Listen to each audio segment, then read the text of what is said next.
Well, thanks for inviting me. Can everyone hear me okay? Yeah? Okay. Okay, so I'm going to be talking about physical restraint use, as Dr. Thane mentioned, in the hospital. Um, uh-oh. Okay, it's not moving, so I'm just going to stop and restart because I don't think my slides are moving. Hang on.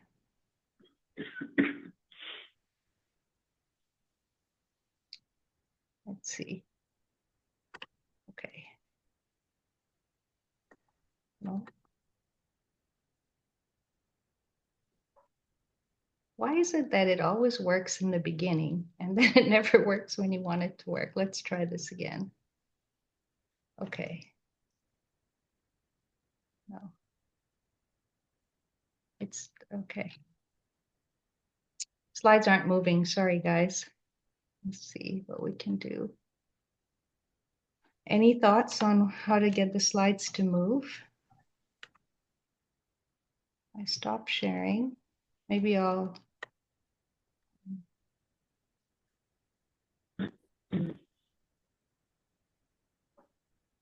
We could see your slides when you weren't in screen share. So maybe if you want to start that way, I'll ask Ellen to perhaps either share the slides or email them to me, and then we can pick up from there. Okay, so just not share. Can you see? You can't see this though, but I'm.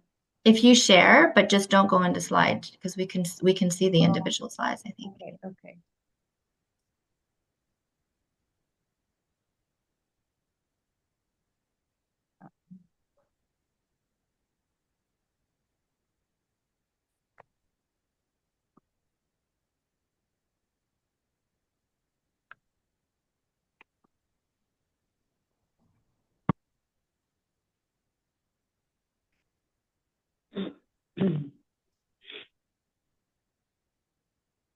Can you see that?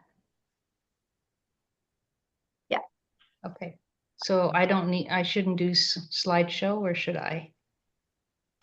You can just click on the slide that you need, and Ellen's going to send me your slides, and I can share them afterwards. Okay. Okay. All right. So we'll try it this way. Okay. So you guys, everything is okay on your front because I can't tell what you're seeing. Everything's okay? All right. Okay. So anyway, thanks for the invitation. We'll get going. I have no disclosures to report related to this presentation, except as you know, I've worked on a couple of restraint projects and I've been involved in the new restraint policy at LHSC as well, which is where I work. So today what we'll do is we will talk about issues related to epidemiology, how often restraints are used. We'll talk about reasons restraints are used and ineffectiveness of restraints. We'll talk about harms of restraints. We'll go through some relevant legislation as it pertains to restraint use, and I'll just tell you an approach that I've used that has been fairly successful in getting people off restraints. And we'll just mention two cases at the end to quickly demonstrate that. I know you have other cases as well. Okay, so the prevalence of restraint use really varies. In a systematic review, they found incidence of restraint use from 0 to 47%. It's really remarkable how much it varies. And it varies from institution to institution, and even within the same hospital, it varies from ward to ward.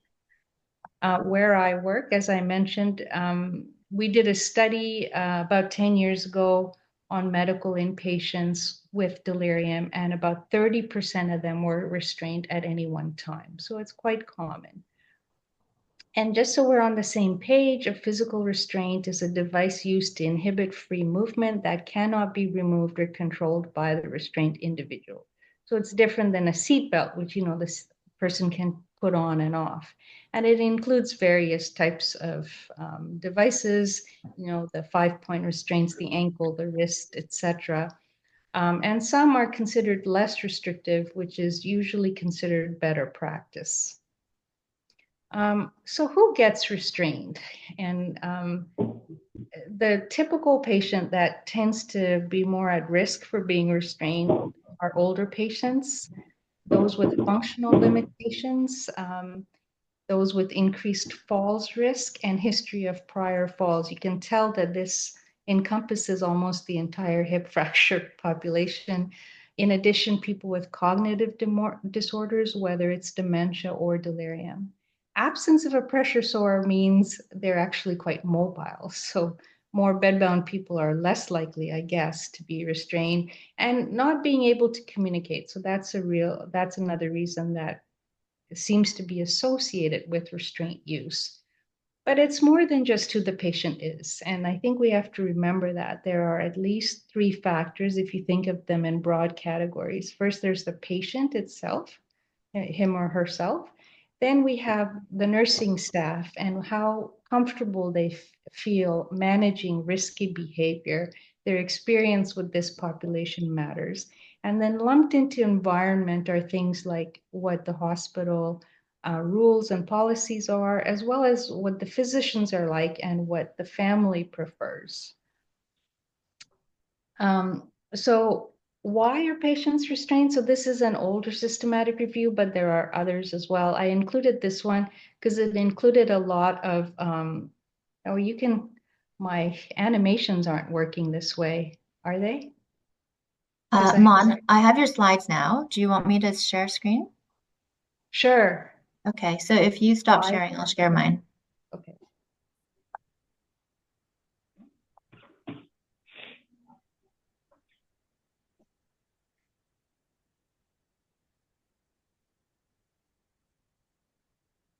Is that working? Can you see? I can. Am I able to move things or do you have to move things? I'll move things if you just tell me when to move. Okay, so this is a systematic review. It included acute care as well as residential settings. So next, can you, so within the acute care, the most common causes of using restraints are to prevent falls and safety related to falls.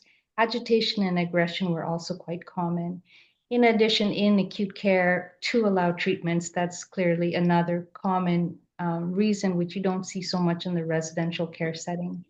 There are other reasons, the staffing and organizational reasons of fear of legal liability, inadequate staffing are often quoted next, and social reasons. So things like, if patients are going around disturbing other people as well. Next slide.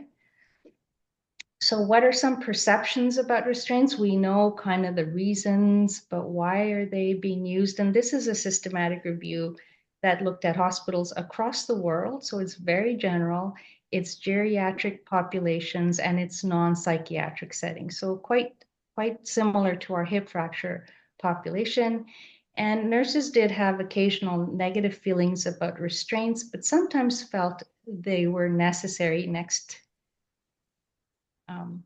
They admitted there was a lack of knowledge of alternatives to restraints. So there was like no other better way to prevent the NG tube from getting removed. Next, please. Um, Restraints were felt to be an integral part of nursing care by some. Next.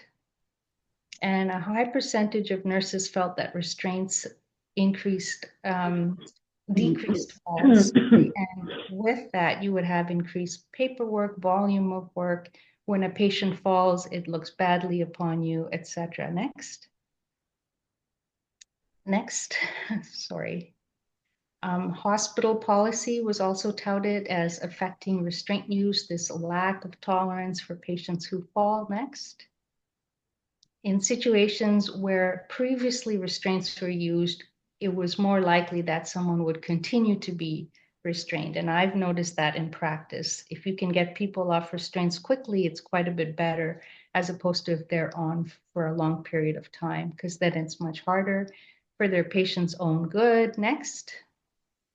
And these attitudes, they surveyed multiple studies, had really not changed over 20 years. So we haven't really evolved in this. So other studies have suggested that nurses from non-geriatric wards were more risk averse and more likely to use restraints as a fall prevention strategy. Next. Next.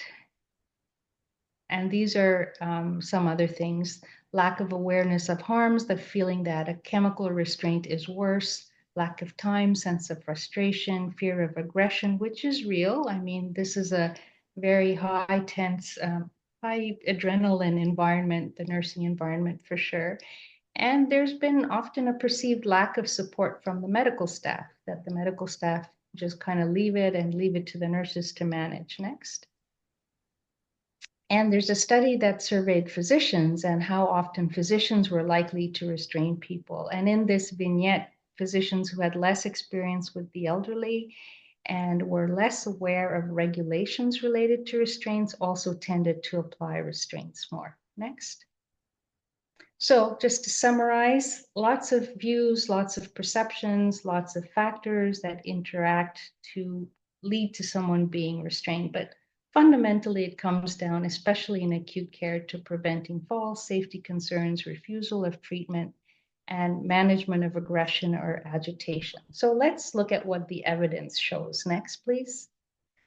So I'm going to challenge these assumptions that we use when we apply restraint. There is absolutely no consistent evidence that restraints prevent falls. And in fact, some restraint reduction programs have resulted in decreased falls and falls related injuries. I can tell you based on some of the work that we've been doing, that's also the case. Otherwise, falls are unchanged, or you have increased falls, but without major injury. Overall, there's no net effect on falls. Next, please.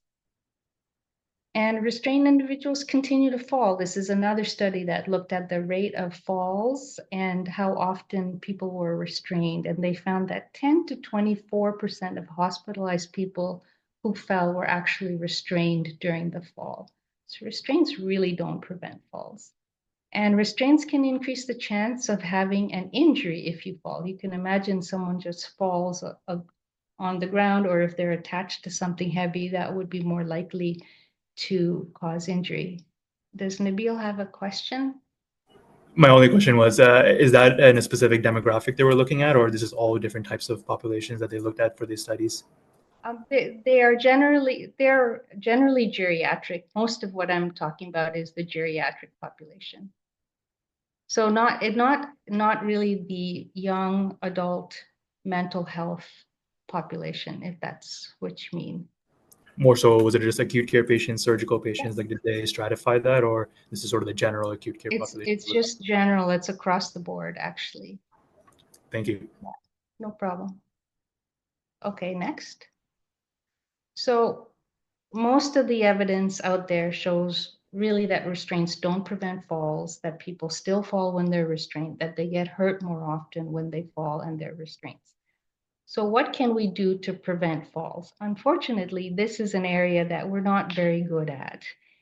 Despite trying, a Cochrane review was published, and that basically stated that there is no way to prevent falls. The one difference, the one caveat is delirium prevention. So there's another systematic review that didn't look at preventing falls, but they looked at preventing delirium, and they found that if you could prevent delirium, you could prevent falls. So that is really the only evidence-based way to prevent falls in the hospital. What about bed alarms? There's also a systematic review on that. And bed alarms actually don't work and can have unforeseen effects as well. Next, please. So authors have pointed out that frail older people will fall in the hospital, and this does not necessarily mean poor care. I think we have to back away from blaming the hospital or blaming poor care when people have a fall in hospital. It's just very difficult to prevent. Next, please. And I'm just bringing up lots of references. The Registered Nurses Association of Ontario publishes best practice guidelines. And if you look at their section on preventing falls in hospital, they specifically state things like falls prevention is a shared responsibility. It's not the nurse's fault. It's the whole team that needs to be involved in trying to help this. Next, please. Use of restraints is actually considered a risk factor for having falls. Next, please. And they point out that people need some opportunity to determine which falls prevention they should want to choose and which is more suitable for them. So they are very much against these extremely restrictive measures to prevent falls. Next, please. So that's the falls piece of it. What about other reasons that we use it? So we use them sometimes for aggression, but the studies have shown that aggression is either unchanged or increased. This includes younger mental health population as well. So there's no evidence that you're improving people's aggression by restraining them. Of course, if somebody is coming at you and they're violent and they're aggressive, you may need to restrain them. That's not to say you shouldn't restrain under those circumstances. And that is what I would consider common law reasons. You know, you want to protect yourself when someone's trying to hurt you. Next, please. We also know that restraint patients are still able to pull out medical therapies. And there's one study, this included a lot of ICU patients. In this study, anywhere from a third to almost 60% of instances where hospitalized patients pulled out IVs or NGs were actually restrained. Next, please. And we know they increase length of stay. These are observational studies. Next, please. And what about the staffing issue? Well, restraint reduction programs have been effective at reducing restraints without requiring increased staffing or increased psychotropic drug use. Next, please. So going back to, questionable if they have any benefit, do they have any harm? And I think this is important because when we restrain people, we have to wonder, are we benefiting them and are we harming them? So some of these studies are from the long-term care setting, but nonetheless, what they do show, for instance, one study showed that more than 50% of patients remember being restrained and have negative feelings about that. Next, please. Family members also were somewhat ambivalent and sometimes felt helpless. Next, please. And there's actually evidence for subsequent harm. So this is in a nursing home setting, but these studies show that when you look at residents who have the same risk for having falls and functional decline. So they looked at prior fall history, how many falls they've had, their functional dependence, and you compared people later after a period of time. They compared people who had been restrained and not restrained, and people who were restrained had worse functional status after the restraints were discontinued. Next, please. And some authors have suggested that physical restraint use on its own is actually poor clinical practice. It is an unvalidated tool and it has potentially harmful effects. Next, please. There are reports of death and lawsuits related to people dying when they're restrained. Next, please. It is also associated with delirium. This has been established for some time, that people get more confused, more agitated when they're restrained. As I mentioned, aggression is either unchanged or increased. Next. Increased length of stay. As I mentioned before, we all know about our patients who are restrained, who can't get to rehab, who can't get to nursing homes, who can't get to retirement homes. Next, please. And the Canadian, like another agency that looked at this evidence separately, said there was no evidence for fall prevention or to support any effectiveness of restraints, and there was evidence for improvement of function after removal of restraints. Okay, so that's kind of the evidence of whether it works or doesn't work. I would say it doesn't work, and associated harms. So based on this, there have been lots of legislation drafted as it pertains to restraint use. So the first one is the Long-Term Care Homes Act. I know that's not really relevant to our hospital setting, but this kind of underlies why we can't get people to nursing homes when they're restrained, because you're really not allowed to use restraints in hospital. Next, please. The Healthcare Consent Act briefly touches upon physical restraint use, but it does not give the substitute decision maker the authority to consent to the use of restraints unless it's in the context of a treatment. And you need to give proper consent. So let's say you have someone who's pulling out the NG tube and you talk to the family, look, they're not letting us feed them. We could tie their arms down, but they can still pull out the nursing tube, and they might get more agitated, and it's not going to help them recover faster. So you need to be very blunt about it if you're going to use the Healthcare Consent Act to consent to restraint use, and only in the context of treatment. Next, please. So tying down, fundamentally, all of these acts, um, you know, confirm the idea that tying people down goes against the Charter of Rights. Next, please. What do we do in other circumstances? So not in the context of treatment. Well, there is the Restraints Minimization Act that applies to every place except psychiatric institutions, which are governed by the Mental Health Act. Next, please. And this is straight from the Act. The purpose of this Act is to minimize the use of restraints on patients. Next, please. Every hospital needs to have a policy. Next, please. The policy must encourage the use of alternative methods, and there must be a physician order requirement or a retroactive order. So you can see that all of the legislation is against using restraints. Next, please. So there are also competing ethical issues to consider. A lot of people think, well, we're trying to keep them safe, we're being beneficent, but on the other hand, you're taking away their autonomy. It is associated with harm, so there is also issues regarding non-maleficence. Next, please. And it's quite interesting because over and over again, people talk about being responsible if the patient falls. But you're actually not supposed to use restraints. And there's lots of legislation saying do not use restraints unless it's absolutely necessary. So you shouldn't be ever blamed or found guilty if you didn't use a restraint for the sake of preventing a fall. Next, please. And some people say that deprivation of civil liberties is just as bad as this protection against real or anticipated threats to personal safety. Next, please. So just to kind of summarize what we've talked about, restraint use is variable and dependent on many factors, which means there are many ways we can change this practice, in my opinion.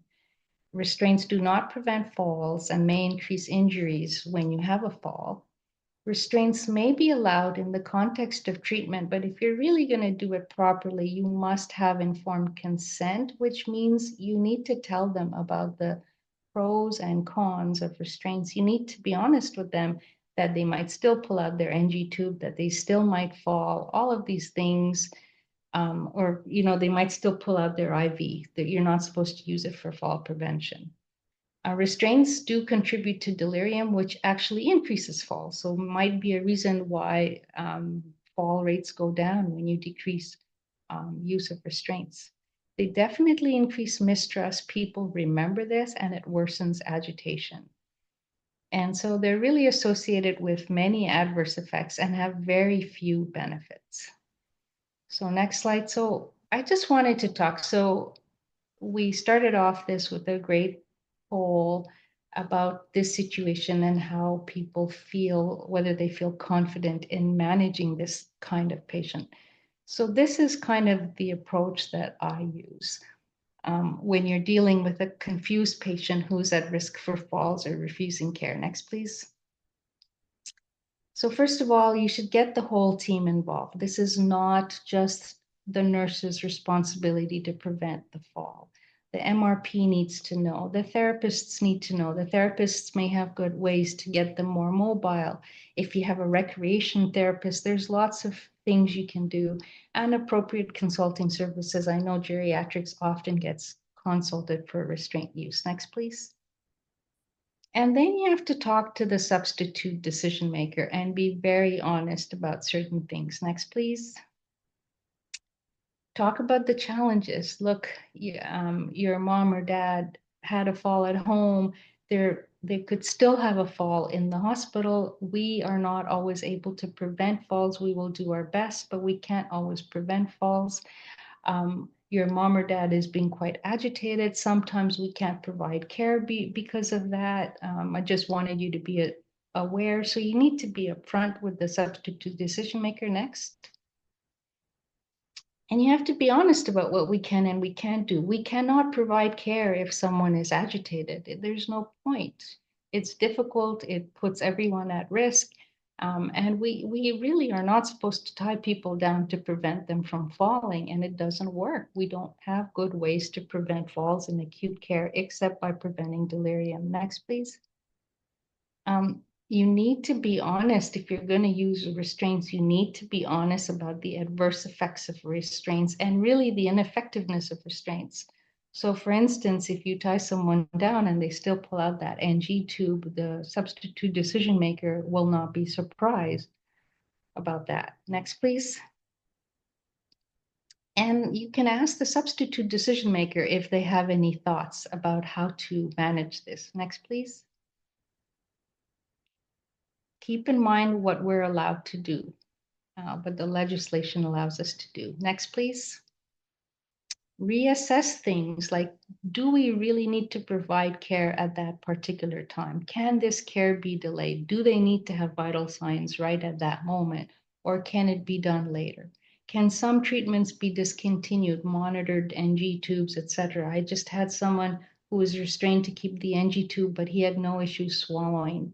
So why are we continuing the NG tube to meet caloric needs? But then again, we're tying them down. And he kept pulling him out. So next, please. Document that you've had this discussion, that you spoke to the substitute decision maker about the risk of falls and our inability to prevent things like falls, our inability to provide care at the time when someone's agitated, and do your best to provide care. Next, please. Okay, so these are some I'm just going to talk about 2 examples and then I'll open it up to the floor. So this is someone on a medical unit where I attend on. This patient was admitted with delirium on dementia and he had falls. So that's half the battle. Everybody we see, for instance, with a hip fracture has likely had a fall. If they were falling at home, they're likely to, you're not going to prevent them from falling in the hospital. This is just something that they're at risk for. So this patient was not a hip fracture patient, but still a falling patient. And he was restrained because of falls risk, concern of liability if the patient falls. He apparently had been aggressive. He punched security. And the nurses asked me for a restraint order because there was understaffing at night. So the first thing I did was I talked to the wife and I said, sometimes your husband seems to get very angry. And she said to me, oh yeah, he's like that. That's who he is. At home when he does this, I just sort of leave him alone and he calms down. Next, please. His baseline personality was someone who was always in charge. So he liked to kind of call the shots. So he may not have really liked it when security came up to him, with they look like cops, let's face it, and they came up to him and tried to hold him down or whatever. So he may not have liked that. Next, please. He remembers being restrained and he voiced not liking it. I think 100% of my restraint patients dislike being restrained. His wife agreed to discontinuing the restraints. She disliked them. She acknowledged that there was no way to guarantee him from falling, and this was documented, and she knew he was at risk for falling. Next, please.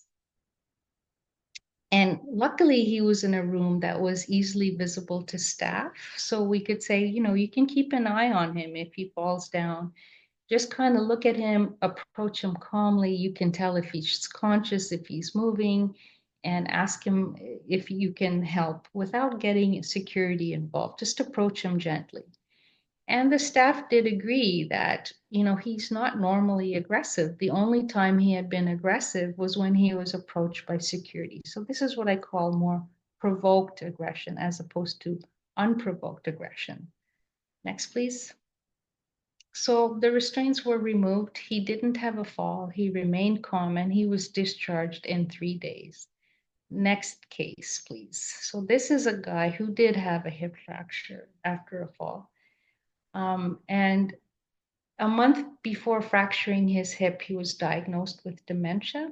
He had prominent language difficulties, but he was still able to wash the dishes. He was able to wash the floor. He was able to do the laundry. He was independent without a gait aid and with his ADLs. He had become more introverted, however, because of this. He would talk less, and partially maybe because of communication difficulties. Next, please. So when I saw him, it was post-op day 30, and he had been restrained almost daily. Maybe there was 1 or 2 days when the restraints were discontinued. And when I spoke to the staff, they relay he was restrained because he would kick and scream when they tried to care for him. But they admitted this was never instigated on his own. He couldn't actually get up and try and kick them. It was only when he was approached. And he was making no gains with therapy. So you saw the physiotherapy notes when he was restrained. They discontinued the restraints and they tried to get him up and walking. He couldn't do anything. And discharge was going nowhere. We couldn't figure out where he was going to go. Next, please. I had a frank discussion with his family. They were extremely distraught seeing him restrained. They thought this really was a very undignified way of being.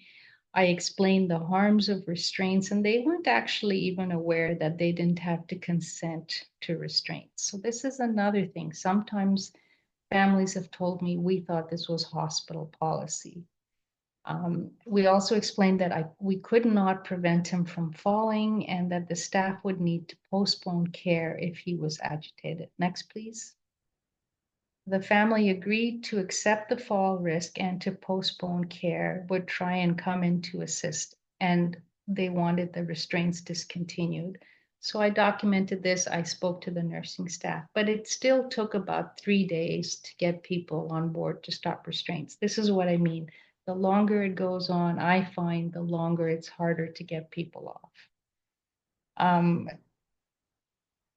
So this, and the interesting thing is if you look at his chart, about 3 days away from stopping the restraints, he was actually getting up, he was actually walking. So he was actually walking better. He actually, when he was discharged, he went to long-term care. When he was discharged 3 weeks after the restraints were discontinued, he was able to walk independently, but it was more for the cognition and concerns that would be difficult for his wife to manage. So he did go to long-term care. He did start walking on his own, and he did end up going somewhere, but he had to have the restraints off in order to do that. Okay, so that's kind of all I have, and these are just some selected references. I was told to keep it to about a half an hour, and I'm happy to take some questions. This is not an easy situation, by no means. I hope nobody thinks that it is, based on my talk. I see a lot of familiar faces. Hi, Nabil, go for it. Thank you. It's a really great presentation, and certainly something in our institution we're still actively reviewing is our restraints use. I think in the effort of sort of our theme, the one place I certainly have difficulty with is patients with hip fractures or really any sort of fragility fractures. I guess, yes, in the acute care side, I see a lot of patients who do have that pre-existing falls risk, and sometimes those conversations are a little easier with family. With the hip fracture patients, I don't see that as often, and I don't often see those patients who do have a pre-existing falls risk or even really a significant cognitive impairment. And really a large proportion of patients I see do have that new delirium or new identification of cognitive impairment on top of this fragility fracture. And often we get that question, should we use a wheelchair with a seatbelt? Should we restrain the patient in the effort of waiting for that bone healing process to occur? Or should we continue to restrain the patients to mitigate some of that delirium, knowing there's a fallout where we might be protracting that delirium? And I'm just hoping for maybe some sort of algorithm or an understanding of how do you sort of address this specific patient population. I, you know, so this, I mean, so when I have this frank discussion and I've developed kind of a power plan to how to do this, I mentioned to the hip fracture population, and I can think of 4 patients on offhand who were in who had hip fractures, and one of them had advanced renal failure, so had secondary, was very high risk for having another fracture. Another patient actually did get restraints off, did have a fall, did have another fracture, but actually ended up going somewhere that he wanted to go. So I think I think there's no evidence that keeping them tied down improves healing. I think there's no evidence that it prevents them from falling down and fracturing. So I'm just really honest with the family. I think almost everybody who's had a hip fracture from a fall is already at risk for a fall. I think some people are more at risk, like that fellow I told you who actually we got the restraints off. He did have a fall in the hospital and he did fracture his other hip. He was falling 3 times a day at home. So, like, yeah, there's limits to what we can do. So I almost never recommend restraints. I don't know if I answered that properly or not. You did. Um, Thank you. That's really helpful. Yeah, I think you just have to be very honest with the family. And the one thing you can definitely say is as long as they're restrained in hospital, they are not going to go anywhere. They're not going to get to rehab.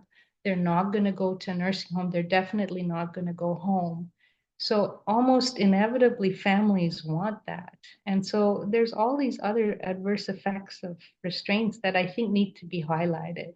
It's not an easy discussion. It takes a long time to do. Sometimes I come on service and I get a migraine when I see people restrained because I know this is going to require a long discussion, but it's amazing how often families say, oh, please remove the restraints.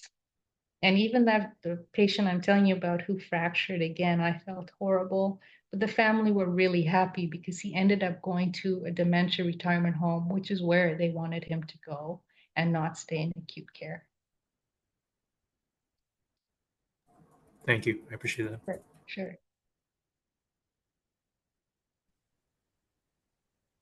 Mon, can I ask a question or a comment? Could you just talk a little bit about the kind of engagement that you had with administration in the work that you've done to try to reduce restraint use and because like I think a lot of the successes you've had is actually bringing everybody together to a common goal. Yeah, I mean, I'm very lucky. Jenny's referring to we've had like a restraint reduction committee and have done some work on that on the acute care of the elderly unit, and we've seen a 50% reduction in restraint use without increasing falls, without actually decreasing agitation events. So it's very positive. And you have to get buy-in, right? Like I was lucky in that we have a very supportive group, we have a supportive management. Everybody wanted to do this. So I think it's hard to do this alone. It's hard to do this unless you have buy-in from everyone. And you just do your best, you play nice, and people usually understand. I think there is a understanding that restraints are bad. You just have to bring it up as a topic that needs to be dealt with. Did I answer that? I never know if I've answered the question properly. Yeah, thank you. And I guess, one of the things I remember we started off with is like, what is the hospital restraint policy? And I think it even took us a little while to find the policy when restraints were being so commonly used. That's what I remember when you started and spearheaded it. And it's amazing how often the hospital policy is online and nobody looks at it. The other thing about if you're I think one of the best ways to stop restraint use is if you actually heed the policy, because like here, and I'm sure everywhere, you're supposed to have monitoring every 15 minutes for the first hour. and then every hour. I mean, it's not decreasing nursing working load. It's like actually increases workload. So if you actually follow the restraint policy, like, why would you do this? It just makes life so difficult. Sorry, you have a question, Trish? Yeah, I was going to say I really appreciate what you're saying about families being appreciative and no one really wanting restraints. I think the big thing that we sometimes forget is that families have been living with this, right? So they are very aware of the risk, right, of how of their loved ones' behaviors, of what's been going on at home. So I think these conversations that you're having are so important, and I don't know that we have them well enough in a lot of places, right?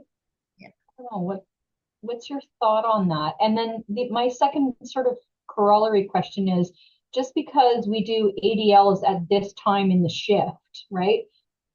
Often we're like, oh, this we have to approach the patient to give them their bed bath now or to take them Yeah. to shower now, because now is when I have time.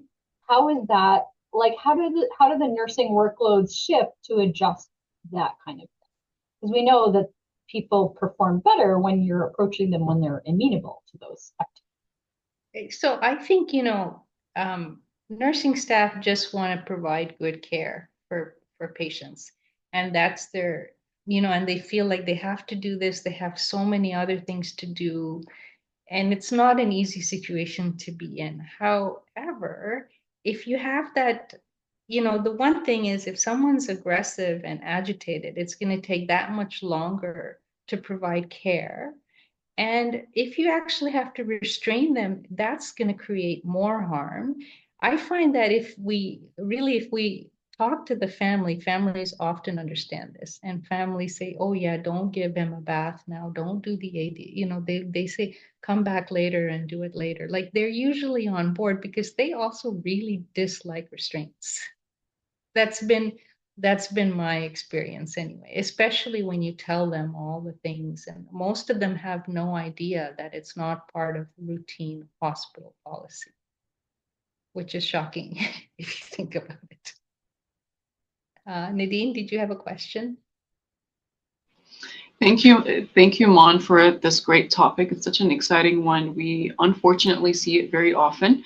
My question is, a lot of our patients are on both wrist and waist restraint. Do you think when we want to take them off restraints, shall we take them all off at once, or do you think we should take off the wrist first, keep the waist, even though like you've already explained the risks of having restraints in general? Is there a certain approach that you use? So it's very interesting because this is often something that the hospital policy defines. And so I know at LHSC, for instance, one of my colleagues, Dr.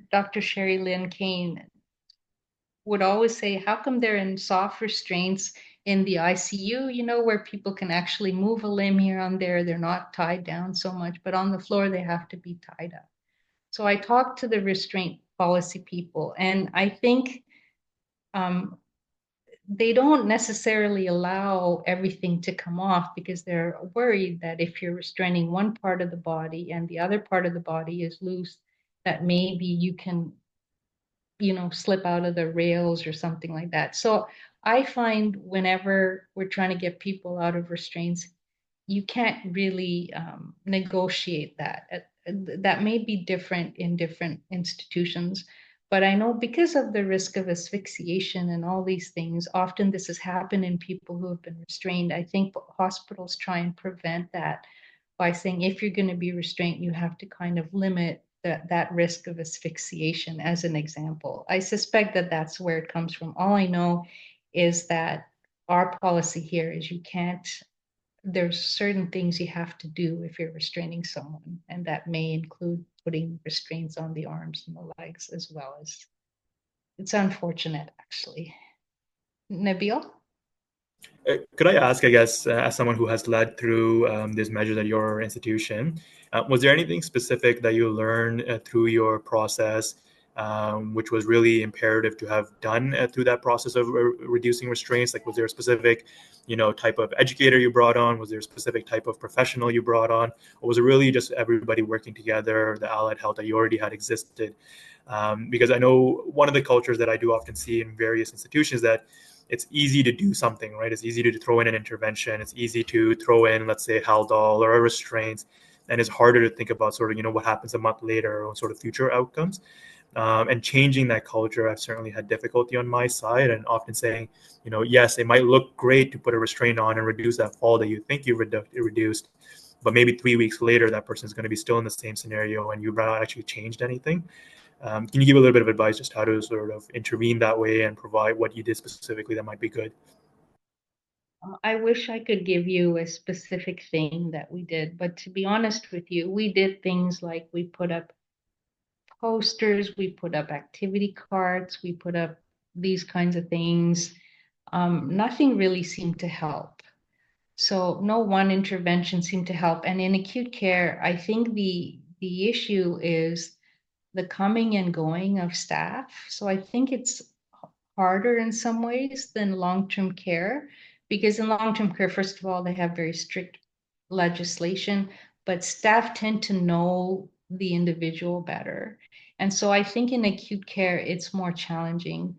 So the only thing I have found to be helpful is we had in our unit, we had everybody on board trying to decrease restraint use. Everybody knew it. Before we started this project, I put out an email to all of my colleagues. Everybody said this has to stop.